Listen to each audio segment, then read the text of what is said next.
Lehigh graduate student Shannon Wright is humbly calling the 2015 Patriot League cross-country season her victory lap. I'm just so thankful that they gave me back the joy and the love of running. I'm having fun and I really enjoy it, and I really care about these people and this program. And I'm excited. I'm excited to go to practice because I get to see my teammates, and there's a long time that I did not believe in myself or my capabilities, and the reason that I got that back is because they did for me. The Lewisburg native has taken the younger Mountain Hawks runners under her wing this year, as her genuine gratitude for each stride she makes carries with it a contagious exuberance that lifts the team. Unshakable determination in whatever aspect of her life, whether it is running, whether it is academic, because she's excelled in the classroom, and whether it's just getting through and bridging gaps with her teammates and socially.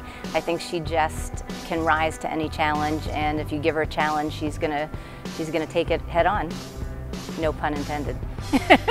Wright powered through a long and arduous course as an undergraduate student after collapsing during a cross-country workout as a sophomore in 2012. Frustrating neurological symptoms followed, along with countless doctor's visits and a reluctant withdrawal from Lehigh that fall semester. That October, a new doctor and second MRI finally shed harsh light on her condition. She's scrolling through, and she was just like, oh. And I was like, oh, what? And it turned out I had a pineal region dorsal midbrain tumor. It was in my third ventricle, so it's blocking off cerebrospinal fluid flow, which makes your brain swell a little bit. It was putting pressure on a lot of crucial midbrain structures that were causing my symptoms. You know, and it's funny, at that point I was so ready to be diagnosed that I laughed.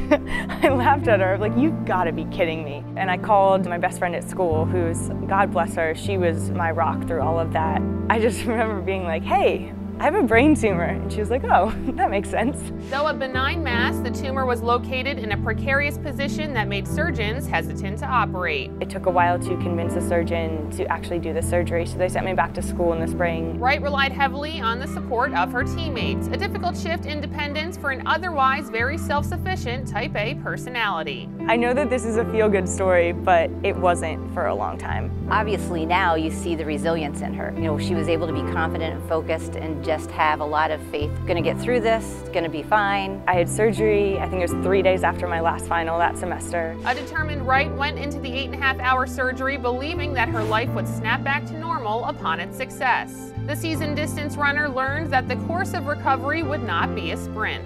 I can't tell you how many times I was like, the tumor's back. The year after that, which statistically highly unlikely. I knew it was benign, but it's a little frightening how much you can trap yourself inside your own head. It has been an uphill climb back to normalcy, but Wright has embodied the miles of triumph she envisioned at the starting line. After working at a camp for kids suffering from brain injuries, traveling to Central America to support medical mission work, and learning Spanish to communicate better with future patients, today her head is filled with the excitement of becoming a doctor. Of course you want to be a doctor now that you had a brain tumor and brain surgery, but the rawness of the experience faded and my desire to become a medical doctor has not. It might have shifted my perspective and shifted my focus and what I want to do with my life, but it is not the reason that I want to become a doctor. This experience allowed me to build perspective to actually discover that this is what I'm supposed to do. As she applies to medical schools, Wright intends to fully enjoy her final season as a Mountain Hawks runner. For the Patriot League Network, I'm Melanie Pulowski.